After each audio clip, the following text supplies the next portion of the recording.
ध्यान। तो 5 प्रकार के अभ्यंतर तपों की चर्चा हो चुकी है और अब आगामी सूत्रों में विस्तार से आचार्य भगवान है ना छठे ध्यान नामक जो तप है उसकी चर्चा करने वाले हैं।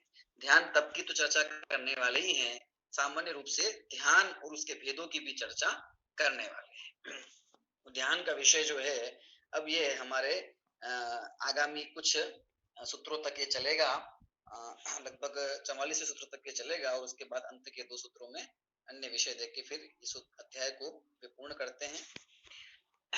तो क्या है ध्यान का स्वरूप और क्या उसके भेद प्रभेद हैं, उस किस प्रकार से इस ध्यान रूपी अग्नि को प्रज्वलित करके समस्त कर्मों का दहन मुनिराज करते हैं और परम पद की प्राप्ति, केवल ज्ञान की प्राप्ति करते हैं और वहां भी फिर अंत में समस्त प्रकार के योगों का निरोध वे करते हैं।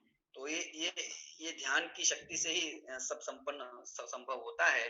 तो क्या है वो ध्यान, है ना, जिसे लीनता भी कहा जाता है, जिसे आत्मरमणता भी कहा जाता है ना, और आत्मा में चित्त को एकाग्र करके स्थित होना भी कहा जाता है और जिससे अनंत सुख, है ना, और अनंत दर्शन ज्ञान आदि सब जो है वे उसके साथ ही, है ना, जब उत्तम केवल ज्ञान आदि प्रकट होते हैं तो वे सब साथ प्रकट होते हैं। तो सबका जो कारण है वो ध्यान कहा है। ध्यान को क्योंकि निर्जरा का कारण कहा है तो साक्षात निर्जरा का कारण ये ध्यान होता है। क्या इसका स्वरूप है ना, क्या इसके भेद प्रभेद हैं और क्या इसका अर्थ है, ये अपन को समझना है। आइए चलते हैं, सबसे पहले हम सूत्र की तरफ सूत्र पाठ करते हैं, उसके अर्थ को देखते हैं और फिर अपन ध्यान के स्वरूप पर और फिर उसके भेद प्रभेदों पर विचार करेंगे।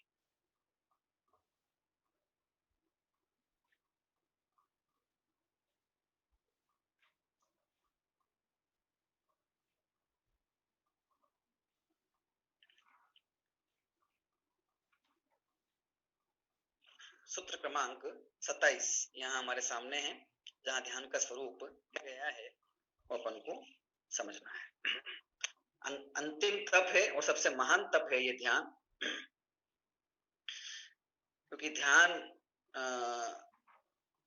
अंतर्मुहूर्तक होने पर, है ना, समस्त कर्मों का अभाव होकर केवल ज्ञान की प्राप्ति इस जीव को हो जाती है ना, यदि यथा योग्य अंतर्मुहूर्तक इसका, है ना, सतत ध्यान बना रहे इस जीव के, तो ठीक है ना।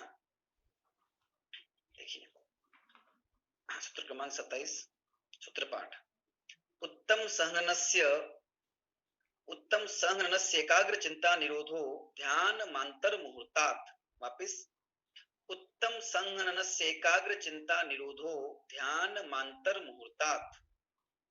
उत्तम संहननस्य एकाग्र चिंता निरोधो ध्यान मांतर मुहूर्तात्। क्या कहते हैं, देखिए यहाँ सूत्र विच्छेद करते हैं अपन, एक एक पद का यहाँ विशिष्ट अर्थ है। उत्तम डैश संहननस्य डैश एक डैश अग्र डैश चिंता डैश निरोधः ध्यानम डैश आंतर मुहूर्तात्। वापिस, उत्तम डैश संहननस्य डैश एक डैश अग्र डैश चिंता डैश निरोधः ध्यानम डैश आंतर मुहूर्तात्। क्या कह रहे हैं यहाँ पर, ध्यान किसके होता है, कैसे होता है और कब तक होता है ना, किसके होता है, द्रव्य की समझ लीजिए अपेक्षा बात कर ली, यहाँ पर कैसे होता है भाव की अपेक्षा बात कर ली, कब तक रहता है ये काल अपेक्षा बात, तो द्रव्य की अपेक्षा, काल की अपेक्षा और भाव की अपेक्षा यहाँ पर बात की, और क्षेत्र की अपेक्षा बात करें तो कहाँ होता है, तो अपने ज्ञान में होता है ना, आत्मा में होता है, तो ये क्षेत्र अपेक्षा, तो द्रव्य क्षेत्र काल भाव की अपेक्षा ध्यान की चर्चा यहाँ इस सूत्र में कर दी गई है ना, और एक एक पद के माध्यम से उसको अपन समझ सकते हैं। तो सबसे पहले तो किसके होता है, तो उत्तम सहनन वाले के होता है ना। क्या होता है, ध्यानम ध्यान होता है, कब तक होता है, तो कहा कि अंतर मुहूर्त तक होता है ना, और कैसे होता है कि एकाग्र चिंता निरोध करने से होता है। ठीक है, आइए सूत्रार्थ क्या है। उत्तम सहनन वाले के एक विषय में चित्त वृत्ति का रोकना ध्यान है, जो अंतर मुहूर्त काल तक होता है। ध्यान किसका नाम है, सर्वप्रथम अपन को ये देखना है, बाकी अपन इन सब विषयों पर फिर अपन चर्चा करेंगे। ध्यान का अर्थ, सीधा अर्थ है चित्त जो है अथवा जो ज्ञान की चंचलता है ना, चित्त की जो चंचलता है, उस चंचलता का निरोध होना। चंचलता का निरोध मतलब यहाँ पर रुकना है ना, उस चंचलता का रुक जाना और ज्ञान की व्यग्रता का अभाव होके ज्ञान की चंचलता रुककर किसी एक विषय में उसका अधिक समय तक स्थिर बने रहना, अंतर मुहूर्त तक स्थिर बने रहना, उसका नाम है ध्यान, है ना। हम लोग भी उपयोग करते हैं, ध्यान से देखो, ध्यान से पढ़ो, ध्यान कहाँ है तुम्हारा, है ना, ध्यान रखो। ध्यान मतलब क्या? ध्यान मतलब जानना मात्र नहीं, ध्यान मतलब विशेष रूप से बुद्धिपूर्वक उपयोग लगाकर किसी पदार्थ को जानना, वो ध्यान है। और ध्यान का अर्थ यहाँ पर केवल है ना, लौकिक ध्यान की बात नहीं कही गई, लोक की अपेक्षा ध्यान रखना, ध्यान इत्यादि होना, है ना, वो बात नहीं है। या तो आत्मा विषयक ध्यान की बात तप के विषय में की गई। उस ध्यान की चर्चा भी जब ध्यान के भेद प्रभेद करेंगे, सब करेंगे, क्योंकि प्रत्येक व्यक्ति जो है उसके ध्यान चलता ही रहता है, वो कुछ ना कुछ ध्यान करता ही रहता है ना। बस ये अलग बात है कि उसका विषय भिन्न है और योगियों का विषय भिन्न है। बाकी ध्यान तो चलता ही है, क्योंकि ज्ञान चलता है ना। तो किसी विषय में ज्ञान का, है ना, अधिक समय तक लगा रहना, टिका रहना, ऐसा करने से अन्य विषयों से जो होगा वो चित्त गौण हो जाएंगे और वो विषय मुख्य हो जाएगा। अन्य विषयों से चित्त की जो व्यग्रता है वो न खत्म हो जाएगी और एक विषय में स्थित हो जाएगी, है ना। तो इस प्रकार से ज्ञान की किसी वस्तु में लीनता होना, ठीक है, इसी का नाम है ध्यान, ठीक है। इसी को यहाँ पर चित्त वृत्ति को रोकना कहा गया है, इसी को ज्ञान में व्यग्रता का अभाव कहा गया है, इसी को, है ना, निश्चलता कहा जाता है। ये सब ध्यान के ही पर्यायवाची, ठीक है ना। ये तो है ध्यान, जो कि आत्मा का स्वभाव है और आत्मा के भीतर इस प्रकार का गुण पाया जाता है कि वह ध्यानस्थ होता है, ठीक है ना, उसके ध्यान बना रहता है। अब बात यह है कि ध्यान किसका है, ध्यान किसका किया जा रहा है, उस ध्यान का जो विषय है जिसे अपन ध्येय कहते हैं, उस ध्यान के विषय के आधार पर यह निश्चय होता है कि इसके कर्मों की निर्जरा होगी या कर्मों का बंध होगा। क्योंकि ध्यान तो चल रहा है, ध्यान तो कर रहा है, पर किसका कर रहा है ना, उससे यह निर्णय होगा कि इस जीव के कर्मों का बंध होगा, है ना, संतति संसार की चलेगी अथवा संसार की संतति का अभाव होगा, ठीक है ना। तो वो है ध्येय जिसका ध्यान किया जाता है, ठीक है ना, वो विषय, वो ध्येय है। और जो ध्यान करता है उसको कहते हैं ध्याता। देखो नीचे दिए हुए ना, ध्यान को करने वाला तो है वो ध्याता, है ना, जिसका ध्यान कर रहा है वो है ध्येय। वो ये जो ध्यान की क्रिया हो रही है इसका नाम है ध्यान, ठीक है ना। और ये फिर ध्यान का जो काल है ये अंतर्मूर्त यहाँ पर कहा हुआ है, ठीक है ना।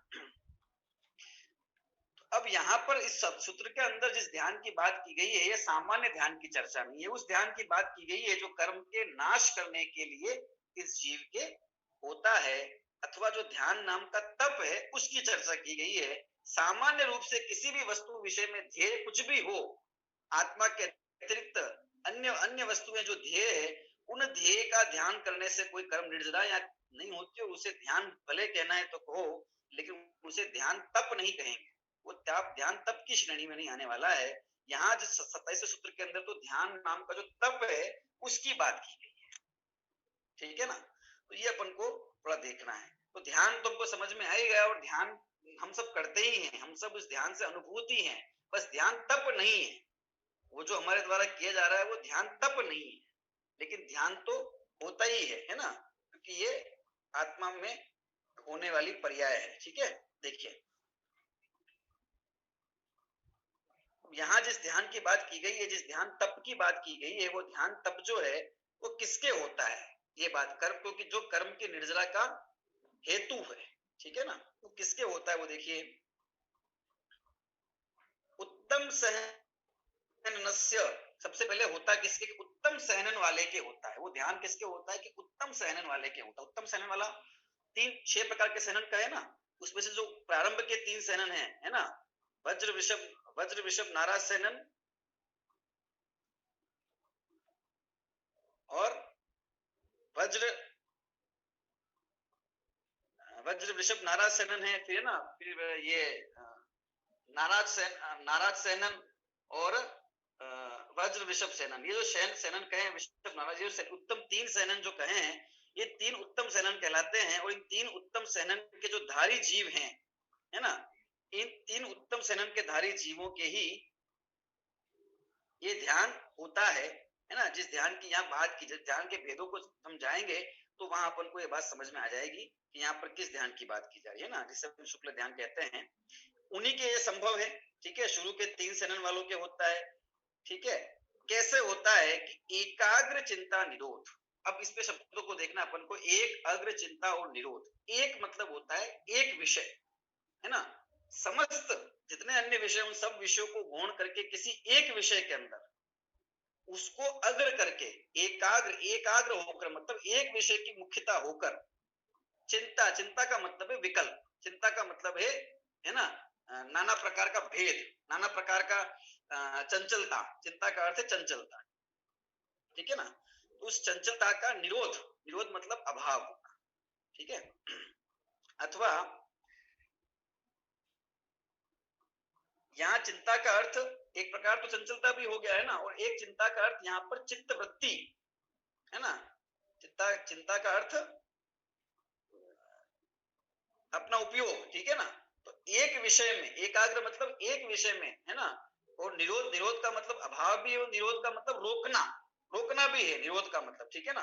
तो एक विषय में चित्त वृत्ति का रोकना, ठीक है, एकाग्र चिंता निरोध, एक विषय में अपनी चित्त वृत्ति का रोकना, उसका नाम है ध्यान। अब वो एक विषय क्या है कि वो ध्येय अपना आत्मा है, अपने आत्मा के अंदर, है ना, उस आत्म स्वभाव के अंदर, है ना, उस चित्त वृत्ति का रोकना वो ध्यान। और ये ध्यान जो कब तक होता है कि जो अंतर मुहूर्त काल तक किया जाए तो ध्यान होता है। तो अंतर मुहूर्त काल से अधिक जो है इसका समय नहीं कहा गया है। तो अंतर मुहूर्त काल से अधिक अगर ध्यान की स्थिति बनी रहती है तो फिर केवल ज्ञान की प्राप्ति इस जीव को होती ही है ना। अंतर मुहूर्त यथा योग्य अंतर मुहूर्त काल तक ये ध्यान बना रहे तो ये जीव केवल ज्ञान की प्राप्ति करता है। तो जब तक केवल ज्ञान नहीं है, सतमस्त अवस्था है, तो उससे पूर्व, है ना, अपने यथा योग्य अंतर मुहूर्त तक ये होता है, ठीक है ना। और उसके पश्चात तो फिर ये बना ही रहता है ना, सिद्धो आदि के जो निरंतर वहां पर बना ही हुआ है। ध्यान सदा ही ध्यानावस्था बनी रहती है, अनंत प्रभु के सदा ही ध्यानावस्था बनी रहती है। उससे पूर्व भी ध्यानावस्था रहती है, ठीक है ना। और उस सबका काल मिला के अंतर मूर्ति है। तो ये अंतर मूर्त काल तक होता है। इस प्रकार समय की बात कही, ठीक है ना, और किसके होता है इस प्रकार की बात कही, और कैसे होता है ये बात कही है ना। अब ये यहाँ जो बात की गई है भावलिंगी संतों की अपेक्षा बात की गई है, न कि श्रावक सामान्य की अपेक्षा बात की है। यद्यपि उत्तम सेनन के धारी तो श्रावक भी होते हैं, ठीक है ना, लेकिन उन श्रावकों के शुक्ल ध्यान नहीं प्रवृत्त होता है, ठीक है ना। इसलिए उनकी अपेक्षा बात की, ये बात जो है वो मुंडाजों की अपेक्षा है, ठीक है ना। और क्योंकि संपूर्ण रूप से कर्म का क्षय, है ना, मुनि अवस्था में ही हो सकता है, उससे ही हो सकता है, इसलिए उस प्रकार की यहाँ पर चर्चा की गई है। तो इस प्रकार का जो ध्यान कहा है, ये ध्यान अभी पंचम काल में तो यहाँ संभव नहीं है, लेकिन उत्तम सेनन से युक्त जीव के उत्तम सेनन की शर्त क्यों है कि उत्तम सेनन होने से हो जाता हो, ऐसा नहीं है। क्योंकि उत्तम सेनन वाले वज्र विषभ नाराज सेनन वाले तो नरक में भी जाते हैं, और साथ में नरक में तो भी जाते हैं, ठीक है ना। तो कोई सहनन ध्यान का कारण नहीं है, पर ध्यान जब होता है तो इन सहनन वालों के होता है। उसमें भी जो मोक्ष का कारणभूत कहा है, साक्षात मोक्ष का जो कारणभूत कहा है ना, ऐसा वह शुक्ल ध्यान जो है वह तो, है ना, जो कर्म के क्षय पूर्वक होने वाला है, एकत्व वितर्क आदि, वो तो केवल और केवल जो वज्र वृषभ नाराज सेनन है उसी से ही होता है। और उसी सेनन के धारी जो है वे, है ना, मोक्ष पद की उसकी प्राप्ति करते हैं। बाकी जो दो अन्य सेनन वाले हैं उनको भी ध्यान कहा है, पर उनको उसी के दूसरे भेद के अंदर ध्यान की चर्चा उसकी उस जीव के की गई है, ठीक है। इस प्रकार से ये उत्तम सहनन वाले के होता है ना, एक विषय में चित्तवृत्ति को रोकना, रुकने से होता है, और अंतर मुहूर्त तक इसका समय जो है वो कहा गया है, ये होता है। तो अंतर मुहूर्त प्रमाण रहता है, और फिर ये जीव केवल ज्ञान की प्राप्ति करता है। फिर ये सतत इसके ध्यान की धारा जो है वो बनी रहती है, ठीक है ना। और ध्यान सामान्य की अपेक्षा भी बात करें तो भी वो एक विषय में जो चित्त है वो अंतर्मुहूर्त से अधिक है ना टिक नहीं सकता है। सूक्ष्म ज्ञान का ऐसा ही है ना कार्य है कि वो उससे अधिक वह टिकता नहीं है, तो वो उसके अंदर बराबर बदलाव है ना होता ही रहता है, विषय के अंदर बदलाव होता ही रहता है। इसलिए एक समय से है ना अंतर्मुहूर्त से अधिक दुर्धर है, ये संभव नहीं है, होता नहीं है, ठीक है ना। इस प्रकार से ये ध्यान की चर्चा यहाँ पर इस सूत्र के माध्यम से की गई है। अब योगी जो है वे किसका ध्यान करते हैं? योगी जो है वे अपने आत्म स्वरूप का ध्यान करते हैं, अपने चैतन्य का ध्यान करते हैं, और उसमें ही निमग्न रहते हैं, है ना, उसी में लीन रहते हैं। पूर्व में यह ध्यान विकल्पात्मक है, पूर्व में यह ध्यान है ना बुद्धि पूर्वक अनेक विषयों के चिंतन रूप है, आत्मा के विषय में अनेक प्रकार का चिंतन मनन है ना उसके रूप है। जिनेंद्र भगवान द्वारा कहे गए कथनों का विचार, नाना प्रकार से विचार करना, है ना, वो सब अभी आगे धर्म ध्यान की जब चर्चा करेंगे वहां पे आएगा कि किस किस प्रकार से कर्मादि के बारे में, अपने स्वरूप के बारे में, द्रव्य गुण पर्याय के बारे में, आदि के बारे में है ना बुद्धि पूर्वक चिंतन और के रूप से होता है। वही फिर शनै शनै जब वे आगे ऊपर श्रेणी चढ़ने का पुरुषार्थ जब ये जीव करता है तो वहां पर फिर वह है ना शुक्ल ध्यान रूप से परिणत होता है, और वहां उसके वे ध्यान फिर निर्विकल्पात्मक रूप से वे ध्यान होते हैं, है ना। यद्यपि वहां भी पृथकत्व वितर्क एकत्व वितर्क की चर्चा की है, तो है ना, हालांकि वो सब अबुद्धिपूर्वक होने वाली अवस्था है, पर वह होती है इस जीव की, ठीक है। इस प्रकार ये ध्यान होता है। तो प्रारंभिक अवस्था में तो ये बुद्धिपूर्वक है ना, सामयिक भी क्या है, सामयिक भी एक प्रकार से ध्यान का ही अभ्यास है, ध्यान रूपी तप का ही अभ्यास का नाम सामयिक है, ठीक है ना। कुछ समय के लिए अंतर्मूर्त के लिए अपने ध्यान को, उसका समय भी अंतर्मूर्त का है, सामयिक का भी है ना, क्योंकि वो भी अंतर्मूर्त से ज्यादा समय उपयोग टिक नहीं सकता है पदार्थ के ऊपर अधिक से अधिक, वहां तो है ना नाना प्रकार से उपयोग की चंचलता बनी रहती है, ठीक है। और जितना अंतर्मुहूर्त काल केवल ज्ञान के लिए ध्यान का कहा है, और उतना अंतर्मुहूर्त तक टिक जाए तो केवल ज्ञान की भी प्राप्ति हो जाए, ठीक है। उतने तक नहीं टिकता है तो नहीं होती है, तो फिर वो फिर दूसरी उसकी अवस्था होती है। तो इस प्रकार से ये कार्य सारा जो है वो ध्यान का चलता है, और योगी जो ध्यानी है, ज्ञानी है, वो इस प्रकार के ध्यान में लीन रहा करते हैं, और इसकी निरंतरता उन्हें केवल ज्ञान की प्राप्ति कराती है। अब ये जो ध्यान है, इस ध्यान की बात तो वहां की है जहां मुनि आदि के समय मुंडराजों के संदर्भ में, और सारे मुंडराजों को भी ये जो ध्यान यहाँ ध्यान रूपी तप की जो बात की गई है ना, शुक्ल ध्यान रूप की जो बात की गई है, ये सारे मुंडराजों को भी नहीं होता है ना। जो उत्तम सहनन के धारी मुंडराज नहीं है उनके तो शुक्ल ध्यान होता नहीं है, तो उनके क्या होता है कि उनके धर्म ध्यान तक होता है, ठीक है ना, उनके धर्म ध्यान पाया जाता है। इसलिए पंचम काल में कहां तक हो सकता है, मुंडराजों को भी, भावलिंगी संतों इत्यादि के भी धर्म ध्यान तक उनका अस्तित्व होता है, ठीक है, धर्म ध्यान तक पाया जाता है। उससे अधिक यह पंचम काल में संभव नहीं होता है, और ये धर्म ध्यान भी ज्ञानियों के संभव है, या ज्ञानियों के धर्म ध्यान भी संभव नहीं होता है। ये सब चर्चा शास्त्र में अपने प्राप्त होती है, उसके आधार से अपन यहाँ पे विषय सारा देखते हैं, करते हैं, ठीक है। अब ध्यान जो है वो कैसे होता है, मतलब लगता कैसे है ध्यान, है ना, क्योंकि प्रयास तो सभी करते हैं ध्यान करने का, क्योंकि सभी को आत्मानुभूति करनी है, सभी को शुद्धोपयोग प्रकट करना है ना। और उसके लिए वस्तु तत्व का चाहे यथार्थ ज्ञान हो अथवा न हो, तत्व का गहराई से चिंतन हो अथवा न हो, और वस्तु का निर्णय हो गया हो अथवा न हो गया हो, लेकिन सबको ध्यान में बैठने का शीघ्रता है, सबको ध्यान को प्राप्त करने की जल्दी है ना। इसलिए नाना प्रकार के सब अभ्यास चलते हैं, है ना। और लोक में तो अभ्यास चलता ही है सब तरफ, है ना, वो तो खैर वो ध्यान है ही नहीं, वो ध्यान तब क्या।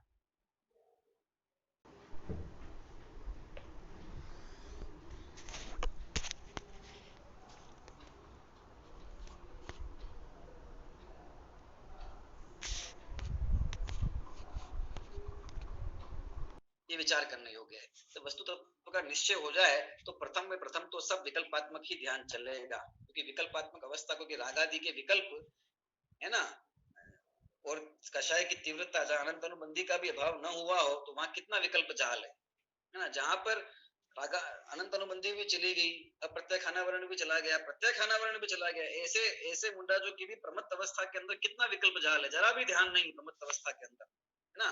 अगर अपन शुद्धोपयोग की अपेक्षा बात करें, भी शुद्धोपयोग नहीं है, और फिर बाद में उनके होता है। ठीक है, तो फिर इतनी प्रारंभिक अवस्था के अंदर ही तत्व का विचार और चिंतन किए छोड़कर अथवा स्वाध्याय छोड़कर, है ना, और एक क्रिया विशेष के रूप से ध्यान में प्रवृत्त होने की जो प्रवृत्ति है, ये कहीं ना कहीं अलाभकारी जरूर है। ठीक है, इसलिए तत्व का निर्णय आवश्यक है, और निर्णय और रुचि से होता है। जिसकी जिधर रुचि होती है उसका ध्यान उधर अपने आप लगता है ना। ग्राहक दुकानदार, दुकानदार ग्राहकों का, है ना, शिक्षक विद्यार्थियों का, जिसको जिस विषय में रुचि होती है वो उस विषय का ध्यान करता ही रहता है, उसका ध्यान उस विषय में चलता ही रहता है ना। व्यापारी को व्यापार का चलता रहता है ध्यान, जिसको जिसकी रुचि होती है वो उसका ध्यान उसके उसके चलता है। ठीक है, जिसको आत्मा की रुचि है, जिसको धर्म की रुचि है, तो उसका धर्म संबंधी धर्म विषयक ज्ञान चलता है। वो जीवन की प्रत्येक परिस्थिति में उसे वो धर्म के साथ उसको जोड़ता है, उस आत्मा के साथ उसको जोड़ता है, भेद विज्ञान के साथ उसको जोड़ता है। तो इस प्रकार से तीव्र रुचि पूर्वक, प्रथम तो भेदात्मक, प्रथम तो विकल्पात्मक, है ना, पर से मैं भिन्न, है ना, मैं पर से अन्य, इस प्रकार का निरंतर चिंतन ज्ञानी के चलता रहता है। और समस्त वो बाह्य क्रियाकलापों से जितना हो सकता है विरति पाता है, जितना हो सकता है उससे विश्रांत होता है, अपने उपयोग को, अपने क्रियाकलापों को, अपने योग को अधिक भ्रमाने की चेष्टा नहीं करता है बाह्य विषय में, और एकांत चित्त होकर शांत रहने का प्रयास करता है, क्योंकि ये स्थिति उसको अपने आत्म स्वरूप का चिंतन करने में अनुकूलता प्रदान करती है। केवल इसी का नाम ध्यान नहीं है, शांत चित्त हो जाने का नाम ध्यान नहीं है ना। बाहर से उपयोग, बाहर से क्रियाकलाप सब बंद कर दिया और हाथ पे हाथ धर के बैठ गए तो ध्यान नहीं हो गया, है ना। वो ध्यान के लिए अनुकूल परिस्थिति है। जब ध्यान होता है तो इस प्रकार की बाह्य स्थिति होती, क्या करेगा, जब ध्यान में लीन होगा तो हलन चलन कहां से होगी, नहीं हो सकती ना, तो अपने आत्म स्वरूप में लीन ही होगा। लेकिन वो बाह्य क्रिया ध्यान नहीं है, इसमें बहुत ज्यादा भूल हुई है। ठीक है ना, और स्वाध्याय आदि सब भूलकर उसमें प्रवृत्त होने की प्रवृत्ति बढ़ गई है। तो भूलने की बात नहीं है यहाँ पर, यहाँ तो निर्णय की बात है। आत्म स्वरूप का निर्णय हो जावे और उसकी तीव्र रुचि हो तो अपने आप ही स्वतः ही, है ना, मन और ध्यान उस तरफ संसार से हटकर लगने लगता ही है, जाने लगता ही है। और सतत अंदर में, है ना, सम्यक दर्शन का प्रादुर्भाव होवे तो शुद्ध परिणति के बल से कर्म की निर्जरा भी होती जाती है और स्वतः ही मोक्ष मार्ग का आगे बढ़ता जाता है। और फिर कर्म के अभाव करने वाले शुक्ल ध्यान रूप अवस्था भी उसके जीव के आती है, ऐसी उसकी परिस्थिति बनती है ना। तो कर्म का वहां पे सातिशय रूप से क्षय होता है। बाकी जो शुद्ध परिणति प्रकट हुई, जितनी वितरागता प्रकट हुई है, उससे तो उसके पूर्व से ही, है ना, कर्मों की निर्जरा होने प्रारंभ हो जाती है। ठीक है ना, वो आगे आएगा सूत्र सब बताएंगे कहाँ किसने कितनी निर्जरा होगी। ठीक है, इस प्रकार से ये ध्यान की बात है। अब ये तो हो गई उत्तम ध्यान की बात, ये तो हो गई कर्म के अभाव के रूप जो ध्यान है उसकी बात हो गई। लेकिन ये ध्यान जो है उसके और भी भेद कहे हैं ना। ये तो जो परम ध्यान है, ध्यान तप है उसकी बात, लेकिन ध्यान रूपी तप सब जीवों के नहीं होता, लेकिन ध्यान तो जीवों के बना रहता है। तो वो ध्यान कितने प्रकार का है और क्या क्या उसके भेद है उसकी बात हो रही है ना। तो यहाँ पर जिन भेदों की बात की जाएगी वे निर्जला के कारण रूप तप के ही भेद है, ऐसी ध्यान तप के भेद है ऐसा नहीं, वे ध्यान सामान्य के भेद है ना। और ध्यान तप तो जो उसमें उत्कृष्ट है उसको कहा जाएगा। ठीक है ना, जो जो उत्कृष्ट है धर्म ध्यान शुक्ल ध्यान उनको कहा जाएगा, और निश्चय से तो शुक्ल ध्यान। ठीक है ना, देखिए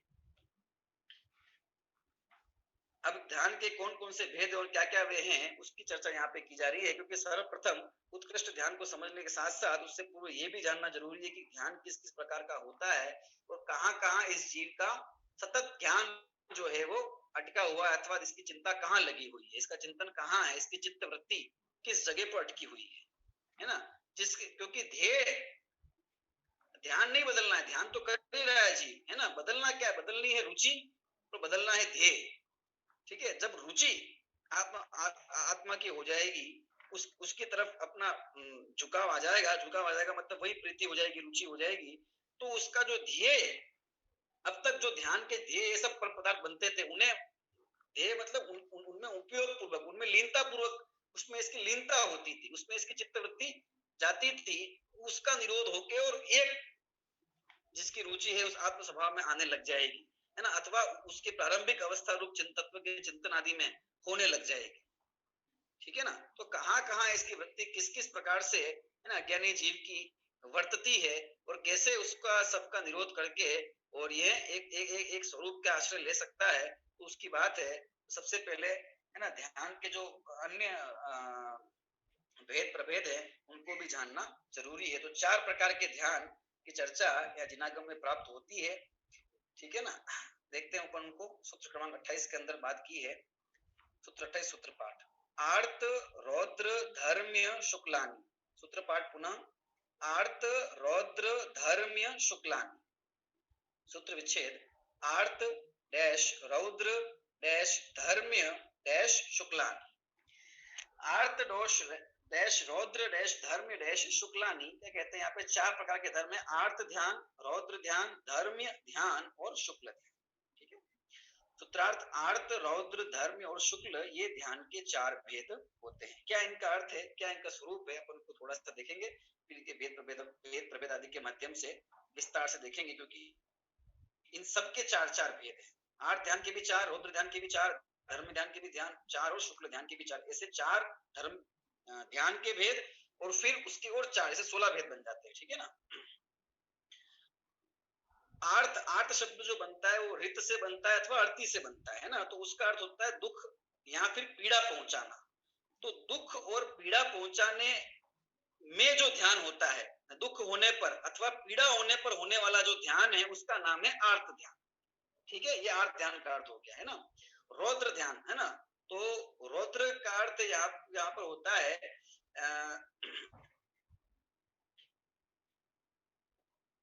तीव्रता, समझ लीजिए कषाय की तीव्रता और रूप परिणाम। ठीक है, उसको वैसे लिया गया है कि पाप में आनंद मानने वाला परिणाम। ठीक है, पाप में आनंद वाला परिणाम, अत्यंत आसक्ति भाव से प्रवृत्त होने की वृत्ति, उसका नाम है रौद्र ध्यान, है ना। तो जो पाप में आनंद था, रुद्र का मतलब पाप भी होता है ना, रुद्रता। ठीक है ना। तो उसमें जो ध्यान है, पाप में जो ध्यान है ना, उसमें जो हमारी लीनता है, तन्मयता है, एकाग्रता है, वो रुद्र ध्यान। ठीक है।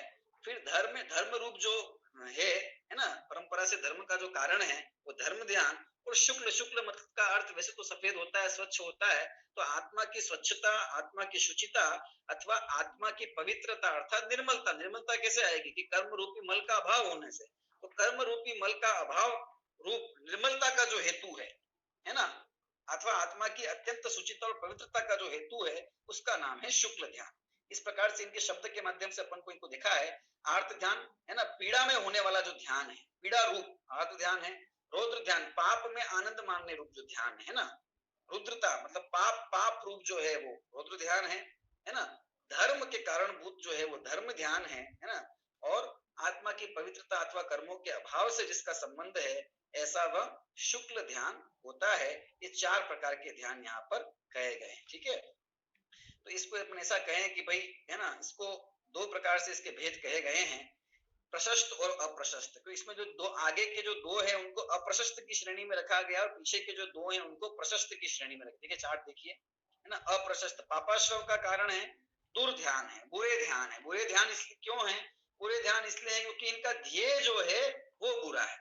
वो बुरा क्यों है, क्योंकि इसका फल बुरा है ना। कोई भी चीज बुरी कब कही जाएगी कि इसको करने से हमारी दुर्गति हो जाए, है ना, उसका जिसका परिणाम बुरा हो वो बुरा। इसलिए इनका जो परिणाम है वो बुरा है, इसलिए ये बुरे कहे गए हैं, है ना। पाप का आश्रय होता है, पाप कर्म इनसे बनते हैं और दुर्गतियां होती है, इसलिए ये अप्रशस्त कहे गए हैं, है ना। और प्रशस्त पीछे के जो 2 हैं वो प्रशस्त कहे गए हैं, प्रशंसनीय कहे गए हैं। ये कर्मों के नाश के कारण है, तो इनको सुध्यान कहा, जिसमें शुक्ल ध्यान तो साक्षात कर्म के नाश का कारण है ही, और धर्म ध्यान जो है ना, वो परंपरा से मोक्ष से धर्म के कर्म के नाश का कारण रूप से कहा गया है। देखिए अप्रशस्त और प्रशस्त, पापाश्रव का कारण दुर्ध्यान, कर्मों के नाश का कारण सुध्यान। तो आर्त ध्यान और रौद्र ध्यान इन दोनों को अप्रशस्त कहा गया है ना। पीड़ा का चिंतन और पाप में आनंद मानना, क्रूर आशय से होने वाला है ना, अभिप्राय क्रूर अभिप्राय से होने वाला ध्यान। ठीक है ना, क्रूरता पूर्वक। तो पीड़ा का चिंतन आर्थ है ना, पीड़ा का चिंतन किस किस प्रकार से वो इसके भेदों के ऊपर देखेंगे तब आ जाएगा। और रौद्र है ना, पाप के अंदर आनंद मानना, पूर्ण अभिप्राय रखना। ठीक है, इन दोनों के कारण से दुर्गतियां होती है, तिरंच नरकादि गति मिलती है, संसार के कारण कहे गए हैं। ठीक है ना।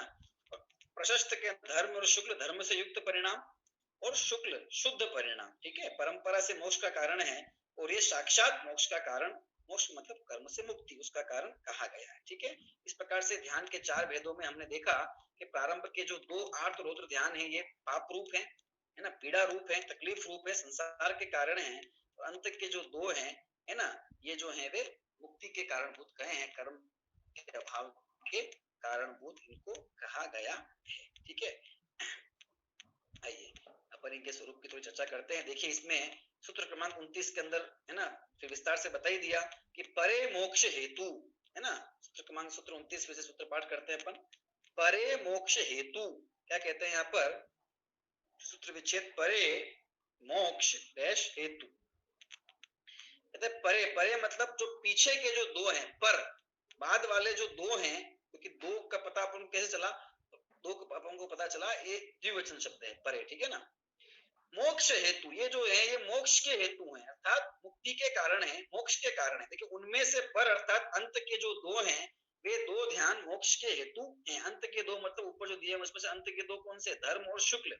तो परम है ना, परम रूप से तो वो शुक्ल ध्यान ही है, और उसका निकटवर्ती होने से उस धर्म ध्यान को भी इसका अंतर्भाव इसमें करेंगे, क्योंकि यहाँ पर द्विवचन में कहा गया है। तो 2 ध्यान वे धर्म और शुक्ल ध्यान जो है वो हैं, और वे अंत के 2 ध्यान मोक्ष के हेतु होते हैं, ठीक है। इसका मतलब क्या, इसका मतलब यह है कि जो पूर्व इसी सूत्र के अंदर बाकी अपन को है ना समझ लेना चाहिए, क्या समझना चाहिए कि जो पहले के 2 हैं है ना, बाद के 2 मोक्ष के हेतु हैं, तो जो पहले के 2 हैं वे संसार के हेतु, ये हमको समझ लेना चाहिए, ठीक है ना।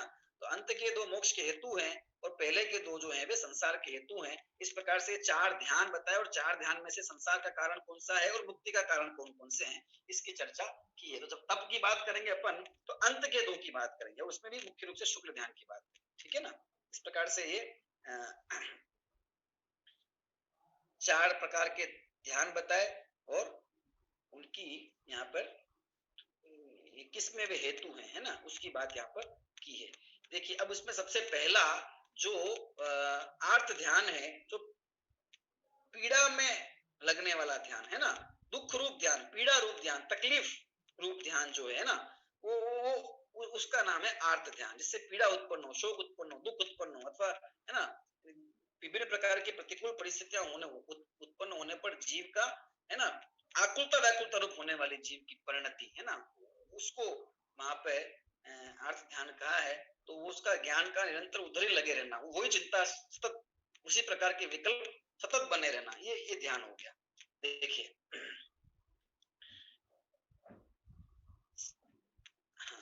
सबसे पहला यह सूत्र क्रमांक देखो 30 में, आर्तम मनोज्ञस्य संप्रयोगे तद्विप्रयोगाय स्मृति समन्वाहार, सूत्र क्रमांक 30।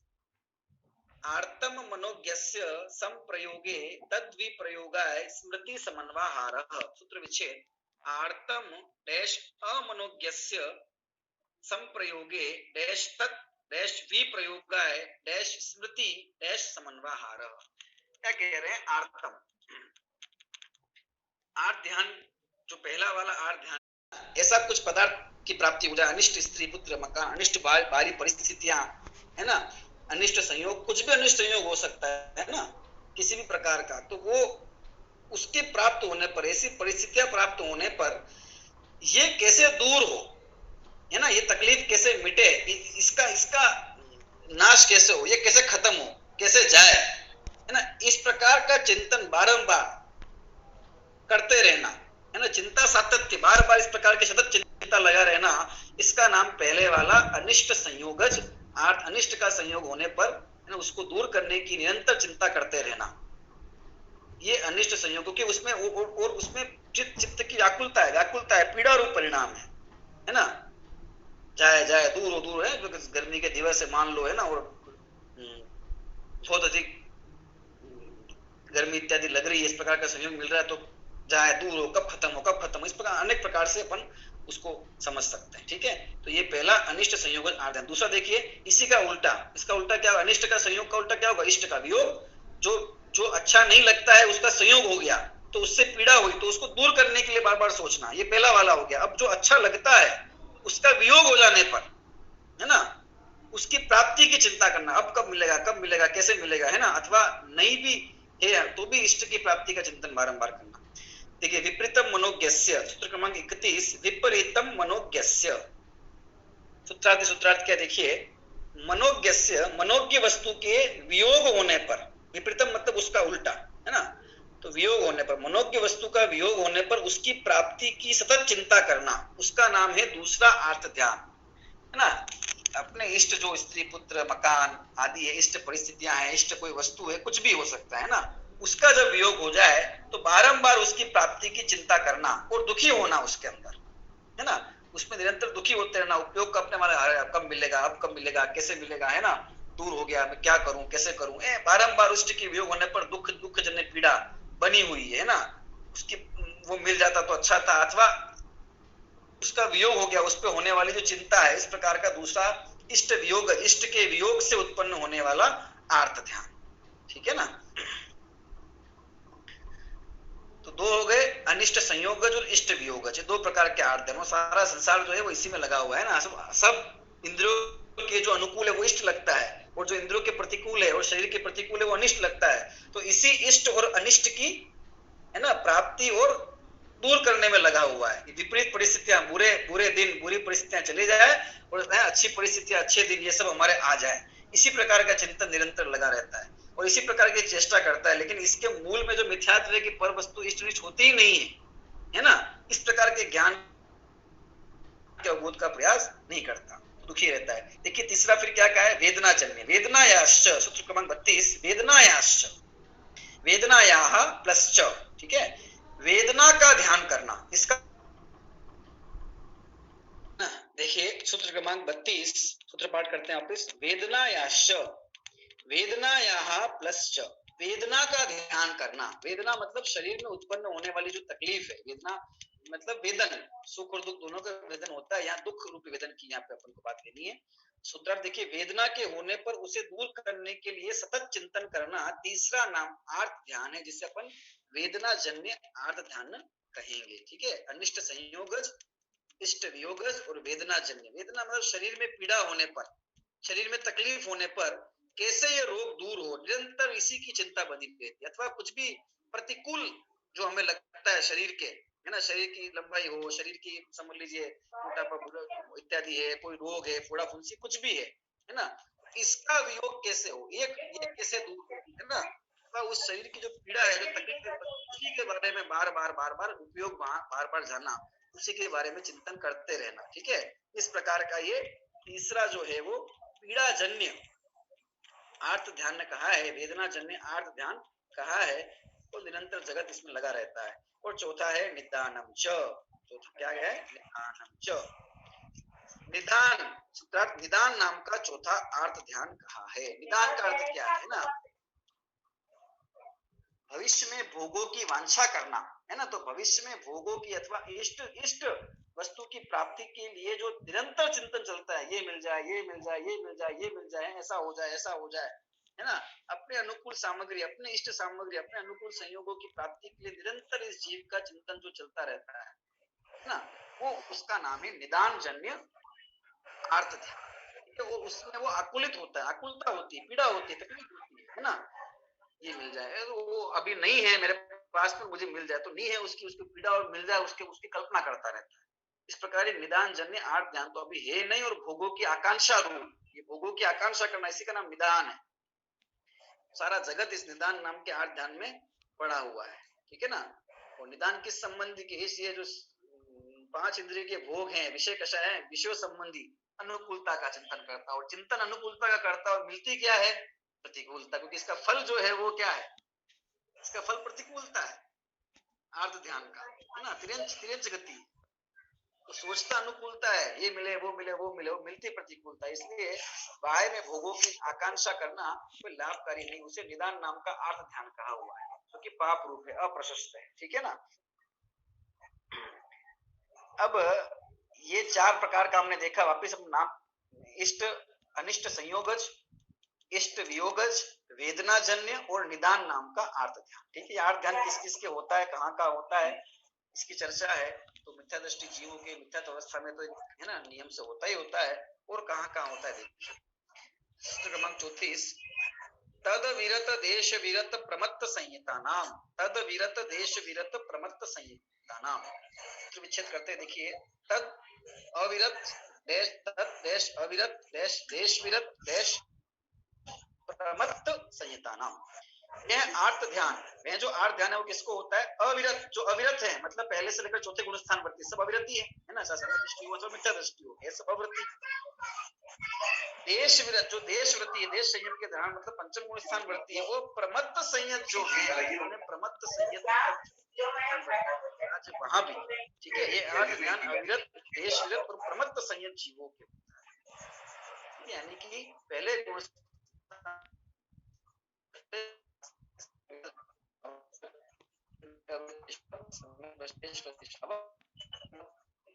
छठे गुण स्थान तक इसकी पाई जाती, ये आर्त ध्यान वहां पर होता है, लेकिन इसके है ना प्रकार में बहुत अंतर है। सम्यक दृष्टि को होने वाला आर्त ध्यान तो मिथ्या दृष्टि को होने वाला आर्त, इसमें बहुत अंतर है, ठीक है ना। इसीलिए सम्यक दृष्टि के है ना कदाचित चरित्र मोह की कमजोरी के वश है ना